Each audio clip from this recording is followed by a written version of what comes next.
Yes, sir. What's up, everybody? Welcome back to The Run with me, Manny Wilson, all the way from Detroit to Chicago to your speakers and headphones. We got a great episode for you today, man. Also, man, college basketball has been the talk of the town, more specifically women's basketball, because they had a magnificent championship game that we witnessed the other night. Now, I'm going to be 100% honest, too. So the men's game played UConn and San Diego State, which was cool, but it just really wasn't, given the intensity and the hype that's typically surrounded by the NCAA tournament championship. So I don't know. This credit here goes to the women's championship for really holding it down. They made the tournament game very, very, very, very, very, very entertaining. I'll put it that way. But look, more specifically, we got some voicemails calling in too. So to give you a little backstory on it, man, obviously, if you watch the game, you know the conversation between Caitlin Clark and Angel Reese. LSU's Angel Reese. She taunted Caitlin Clark at the end of the game and gave her a taste of her own medicine, which I personally think is fine. I mean, you got to understand. Look what this has done for the game. Look at the conversations this has created since it happened. Obviously, many people watched the game. They broke records for viewership of the women's game. So it was crazy to watch. Great game, solid game all throughout. But a lot of people caught that last little bit of taunting at the end the wrong way. They caught the wrong vibe from it. Personally, I don't think there's a problem with it. We seen a clean game. The game wasn't chippy. It wasn't dirty. It wasn't violent. It was scrappy. It was intended like it was a high stakes game as we wanted to see. And it was very good, but nothing wild or shady outside of the foul calls. But other than that, nothing dirty happened throughout the game. So I don't think, anyone should be talking about bad sportsmanship or whatever, because, I mean, it's a part of the game when you talk trash. So that's just my personal opinion. And then I like games with intense trash talk, and I like intense games as well. In any sport that I watch, whether it's baseball, basketball, football, soccer, you just like to see people compete. And when you watch that women's game, that was what you seen. You seen athletes competing at a very, very high level. So I have no problem with it. Let's hear what the callers have to say about it. It looks like we got one voicemail call in. So let's hear anything that they have to say. Maybe their opinion is different from mine. I don't know. That's just my thoughts. So let's hear it. Let's do it. What's good, my boy? This is good, Booth, man. I just came to talk about the game, man. The women's game, man. That was some legendary shit right there. Absolutely, man. Absolutely. But the big controversy is about Angel Reese and the waving. I think it's all fun and games. I know the sensitive crowd out here and cancel culture, people in that nature, they don't like being aggressive, sports or sports being played at a high level. They just want handshakes and smiles. No, it don't be no smiling out there. Everybody that played the sport know it don't be no smiles out there. And so my thing is, I think it was absolutely necessary. National championship game, she's not going to get the opportunity to do that again unless she come back and they just repeat. But I think it was absolutely necessary. If your opponent's taunting others that you don't like, you know what I'm saying? They disrespect your teammates, disrespect them back. You got to stand on 10 toes. can't be with the soft crowd out here, man. A bunch of people that never play, sports anyway, having opinions. If you didn't play no sport, I feel like you shouldn't have an opinion on sports. That's just my personal take, but yeah. You know what? Hey, I ain't gonna lie to you. I 100% agree with everything you say. And I know it's a big flip side. On it, but it's the competitiveness. Just like you mentioned, it's the competitiveness which we want to see in games. Who wants to watch a sport or any game, women's, men's, whatever gender you want to attach to it or undecided, and I mean that in the most sensitive way. I don't mean that or like in any type of way. I want to come correct when I say this, but long story short, what I'm trying to say here is who wants to watch a game that's not competitive? Nobody wants to do that. I'm not about to sit here, take time out of my day and out of my busy schedule, working 3 different jobs and watch a game that lacks competitiveness. That's not what I'm about to do. That's why so many people watch playoffs instead of regular season. In any sport, whether it's MLB, baseball, football, hockey, that's why so many people watch championship games instead of regular season games. Because it lacks competitiveness, especially in the NBA, considering this is basketball. So even in NCAA, that's why a lot of people like college basketball more so than the NBA and the pros of WNBA, because it lacks competitiveness. And I agree. And one last thing you brought up too, Boots, I want to mention this too, because you mentioned for those who played sports, you understand it's kill mode. You're out there trying to win. You're out there competing. You're not worried about, oh, maybe I taunted them a little too much. Hell no, you're not worried about that. What you're thinking about is this person was talking about this, and this. You're motivated. You got to understand that. If you're a listener and maybe you didn't play sports or something, but if you're in the moment on the high stakes game, it can even be regular season championship. It doesn't matter. If you're competing at a high level, you got to understand your adrenaline is pumping, you're motivated, and you're trying to give your best effort. Just as everyone else on the field, court, or wherever you're playing, they're trying to give their best effort. So when you do something good and you actually come out victorious over a person who's been eyeing you back and forth, talking trash to you back and forth, you gonna let them hear it. Especially if you've been going back and forth with this person since high school. A lot of people don't know that. They don't realize that Angel Reese and Caitlin Clark has been going at it since high school.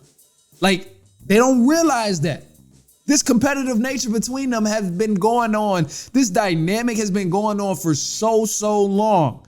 And you gotta just understand, it's not a I'm intentionally trying to hurt your feelings type of thing.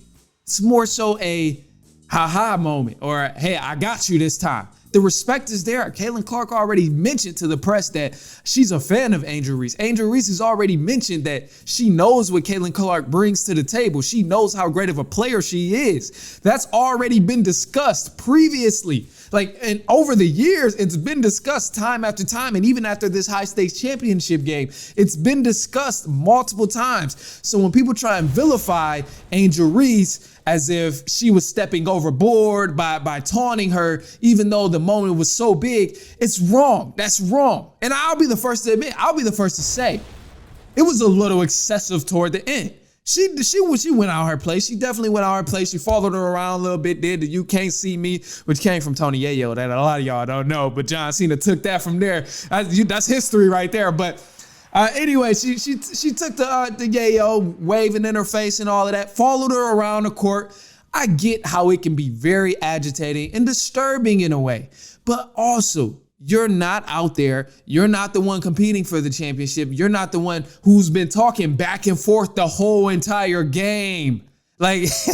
You got to understand those things. So look, that's what I'm feeling about it. If you feel any type of ways about it, go ahead, give us a call. Let's hear your thoughts about it. 219-413-9405. I know the conversation is going to continue to flow on, but I promise you, we'll double back to it. We ain't worried about it. We're going to double back to good conversation. So if you feel the ways about it, you want to share your opinion, actually share your opinion on it. I'm curious.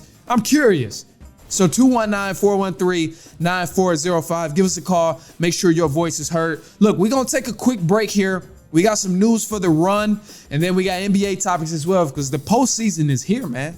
It's damn near here at this point. It's only a little bit of games left, so we'll be right back.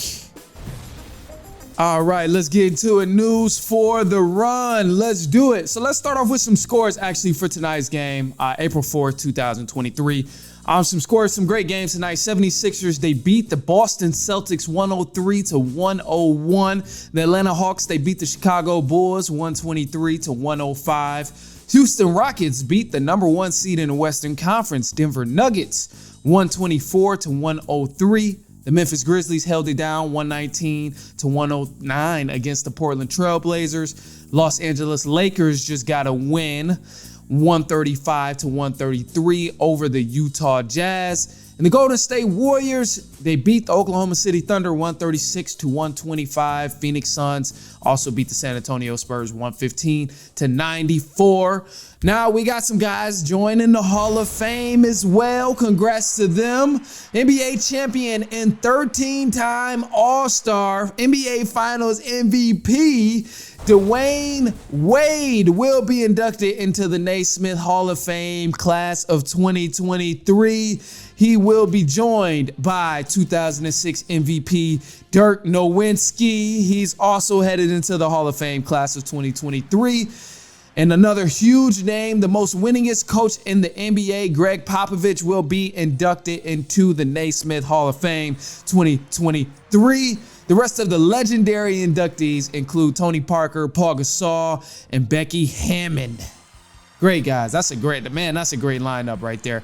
All right, Andrew Wiggins, who sat for over 50 games of the NBA season due to personal reasons, may be returning to the Golden State Warriors very, very soon. According to ESPN, the personal matter involves an ill family member. So definitely due for him to sit out, spend time with his family. I understand now. All right, now let's change the vibe up just a little bit because the NBA's postseason is on its way, as I said. The NBA season literally ends in about a week. Actually, I think it's this week on the 9th. So here's what you can expect in the Eastern Conference and the Western Conference. In the Western Conference, I'm going to tell you this. This might shock a lot of you guys, but I want you to know something. It's a very, very close run right now in the Western Conference. Obviously, Denver Nuggets is sitting at the 1 seed. You got the hype of the Phoenix Suns with Kevin Durant, the Clippers with Paul George supposedly coming back pretty soon, Kawhi and their roster that they have. Sacktown has been doing their things, and the Kings, Warriors struggling, trying to get Wiggs back. All of these different narratives going on in the Western Conference, and I'm not going to spit them all because I don't want to confuse you. Long story short, what I'm about to tell you is that the team you need to watch out for, despite all of the narratives that's going on right now, is the Memphis Grizzlies. And I know, I'll be the first person to tell you, this team has a lot of drama attached to it. A lot of people don't like the team because of the players. You got Ja Morant, who's deeming to be a hood guy. You got Ja Morant trying to be hard. I mean, he had that drama. Dylan Brooks, damn near nobody likes Dylan Brooks in the league because he's always bringing that unnecessary attention, bringing unnecessary energy in plays where energy just don't need to be there. Like, you up 45 points. Why are you still trying to, do something shady? Or, you get what I'm saying. You get the vibe I'm trying to pass on. Dylan Brooks just always extra. So they got a lot of narratives too. And this team is actually disliked. But the reason I say you got to keep an eye out for them is because they actually play very, very, very good basketball. Here's the thing. They're sitting at number 2 right now, missing Ja Morant from multiple games throughout the season.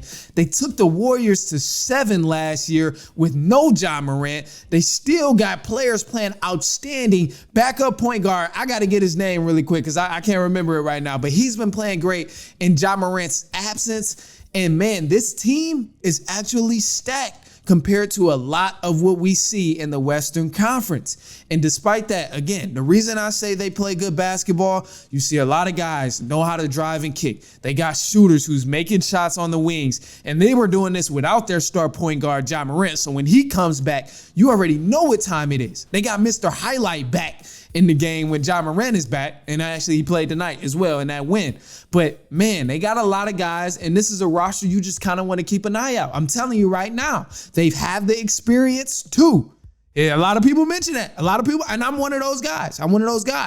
Where I say the key factor is experience when it comes to playoffs. Keep in mind, this team has taken that journey on multiple occasions, going to the playoffs and losing on multiple occasions. It takes that to start winning in the playoffs. We've seen that from the Boston Celtics. They were losing in the playoffs when LeBron was still in the East. The Giannis's championship run, they lost. And then what? We see them in the finals. It's a lot of teams that have to go through that building character moment of losing in the playoffs before they can start winning in the playoffs. And to me, the Memphis Grizzlies, they're kind of at that point where they're ready to start winning. So I'm telling you right now, you got to watch out for the Memphis Grizzlies, especially in the Western Conference. Now look, let's switch it up.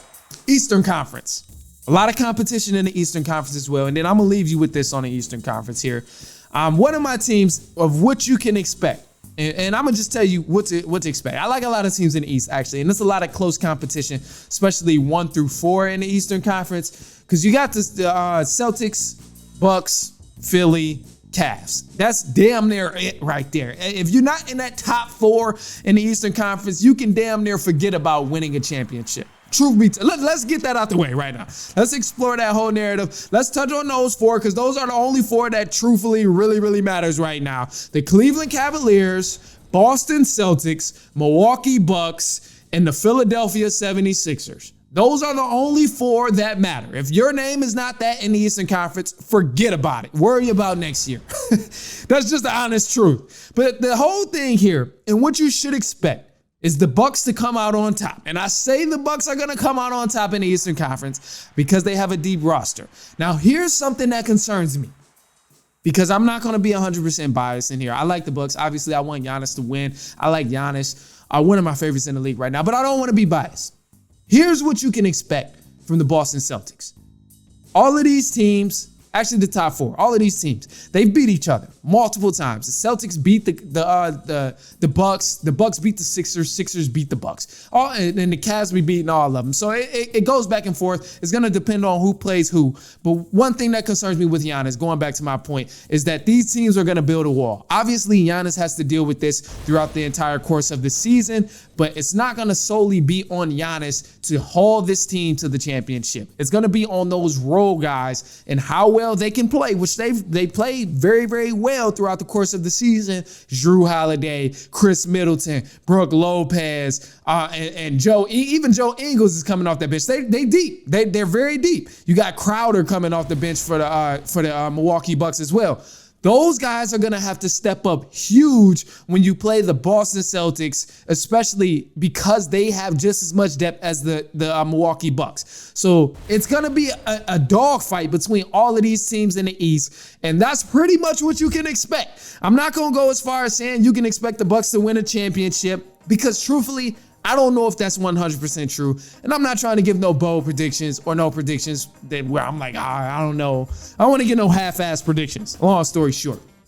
But I will say, the things you can expect most, Cavs, Philadelphia 76ers, Milwaukee Bucks, Boston Celtics. Those 4 are going to go at it come playoffs in the Eastern Conference. So that's me, man. Look, if you feel differently, you feel otherwise, or actually, even if you just want to get it off your chest, let me know who you think is coming out the East. Let me know who you think is coming out the West. 219-413-9405. Let's hear it because the playoffs are about to start. The last regular season game is April 9th, which is this Saturday? Something like that. But anyway, yeah, call in, man. Let me hear who you think is going all the way in the West or all the way in the East. I'd love to hear it. But look, I appreciate you tuning in. I appreciate you spending this time with me, whether you're listening to me on Spotify, iPodcast, iHeartRadio, TheRunUSA.com, Spreaker, Stitcher, wherever you're listening to it. Share this with a cousin, a brother, an uncle, an aunt, a neighbor, a coworker, a friend, a family member, a niece, a nephew, an uncle. All of that. Share with everybody you know, man. Until then, we will be back later on next week. And so on, and so on.